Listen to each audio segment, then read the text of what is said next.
આપણે જો આત્માનું જ્ઞાન મેળવવા માટે થઈને ગુરુના ચરણે ગયા હોય તો ગુરુ મહારાજ પેલો મુદ્દો છે કે આત્મા કેને કેવો, દેહ કેને કેવો, એ બે જુદા બતાવી દે છે કે આ શરીર છે ને એ તું નથી, તું એનાથી જુદો છે.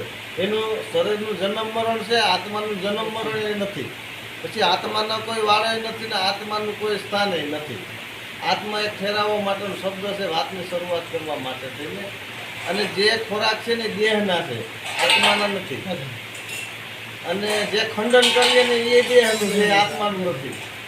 માનો કે કોઈ મચ્છી મારી છે, કોઈ મુરઘી કાપી છે, એ દેહનું ખંડન છે ને એ આત્માનું નથી. જો એનાથી જુદું છે ને, આ સપોર્ટ નથી કરતો કે વિરોધ નથી કરતો, પણ સંતોની રાહ મુજબ હાલવું હોય તો મનના વિચાર મૂકવા પડે. સંતનો માર્ગ લેવો હોય ને આત્માની સમજણ લેવી હોય તો મનનો ખોરાક એ મૂકવો પડે. એટલે જો આપણા સમાજમાં રોહિદાસ બાપા થઈ ગયા, ચામડા સીરવાનો ધંધો કરતા હતા, બરોબર છે. એમને જિંદગીમાં માંસ નહીં ખાતું હોય ને એટલે કીધું કે માંસ સાથે મન ડકે ને અંતરમાં પડે ઘાત. આ કર્યા વગરનું કરમ લાગે સત ભાગે ભાગે રોહિદાસ. એ કર્મ તમે કરતા નથી તો એના તમે ભાગીદાર થયા છો. જે હત્યા થઈ એનું અડધો ભાગ લઈ આવીને તમે એના ભોગી બન્યા એટલે તમે એ પાપના ભાગીદાર બન્યા. એવું રોહિદાસે કીધું. મુદ્દો એ ખોરાકનો. હવે મુદ્દો એવો આવ્યો કે આત્માનો, કે ભાઈ જો સર્વેમાં આત્મા એક છે એવું ગુરુ મહારાજે ઓળખાણ અપાવી. મીરાને જુદું દેખાતું એટલે મીરાને કીધું રોહિદાસ બાપાએ કે તું તારી સુરતામાં રાખ શાલિગ્રામ. મીરાભાઈ પાછા કે તું જુદો જુદો ક્યાંય નથી, બધામાં એક જ છે. એટલે એને કૂતરામાં ભગવાન દેખાડો, આપણે કેમ નથી દેખાતો? કારણ કે હજી આપણે આત્માના મુદ્દા ઉઠી ચૂક્યા નથી. આપણે હજી દેહ ભાવમાં પડીએ છીએ, તો દેહનું ખંડન કરીએ છીએ. મનોહરભાઈ, આપણો દ્રષ્ટિભેદ મીઠો નથી એટલે દેહનું ખંડન કરીએ છીએ.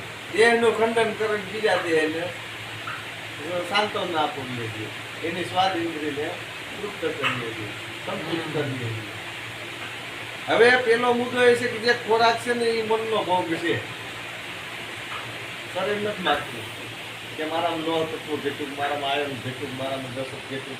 શરીર માગે મનોજભાઈ, હે શરીર ક્રિયા એ પ્રમાણે લો અથવા ફાસ્ટ કરે, પણ આ બધું નક્કી મન કરે કે આ મારે ખાવું છે ને આ નથી ખાવું. તો હવે જો ગુરુના શરણે ગયા હોય તો મન તો મૂકી દીધું, તો આ લાલસા કે ન થાય. એ મુદ્દો રમેશભાઈ સમજે જેવો છે ને. આપણે કોઈનો વિરોધ નથી કરતા.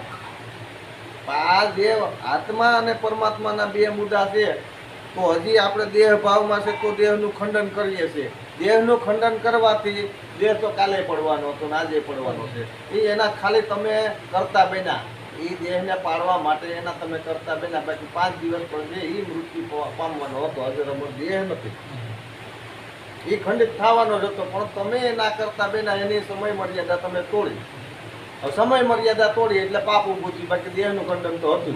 ગુનો બન્યો ને આ ભારતના સંવિધાન. હા, ભારતના સંવિધાનનો પસંદ, સંતના સંવિધાનનો ગુનો બન્યો. એના તમે કરતા બેના એટલે હજી તમે મનના ભોગી છે, મનના કીધા પ્રમાણે હાલો છો. અકર્તા ભાવે કે જે થાય છે એટલે બાપા કહેતા ને કે આમાં કાંઈ કઢાય એવું નથી ને આમાં કાંઈ નખાય એવું નથી.